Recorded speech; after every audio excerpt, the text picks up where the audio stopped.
గాయత్రి మాత సమేత విశ్వకర్మ కుటుంబ సభ్యులందరికీ శుభ మధ్యాహ్నం అండి.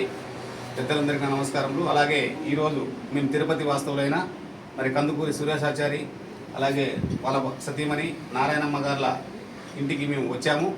ఇక్కడ మన ఓం శ్రీ గాయత్రి విశ్వకర్మ కుటుంబం గురించి మనం చేయబోయే బ్రహ్మంగారి మఠంలో అన్నదాన సత్రం అనాథాశ్రమం గురించి కూడా మేము తెలియజేశాము.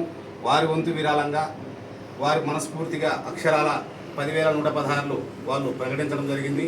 మరి అదే మాదిరిగా వాళ్ళ కుటుంబాలకు ఆ భగవంతుడు ఎంతో తోడై ఉండి ఇంకా గొప్పగా వాళ్ళను పైకి తీసుకెళ్ళి వారికి ఎంతో సహాయం చేస్తే వారు ఇంకా ముందుకు వచ్చి ఎంతో మనకు సహాయం చేసేదానికి కూడా ముందు అంచెలో ఉన్నారు. మరి వారిని మనం అభినందిస్తూ ఆ అనురాగంతో మన కుల బాంధవులుగా వాళ్ళని ఆరాధించే ఎంతైనా మనకు ఉందని చెప్పేసి ఆ విధంగా మనం ముందుకు తీసుకెళ్ళాలని మనం కోరుకుంటూ ఇప్పుడు మీ శ్రేయభిలాష మిత్రుడు పత్తిపాటి రామాచారి, కడప. జై శ్రీరామ్, జై విశ్వకర్మ.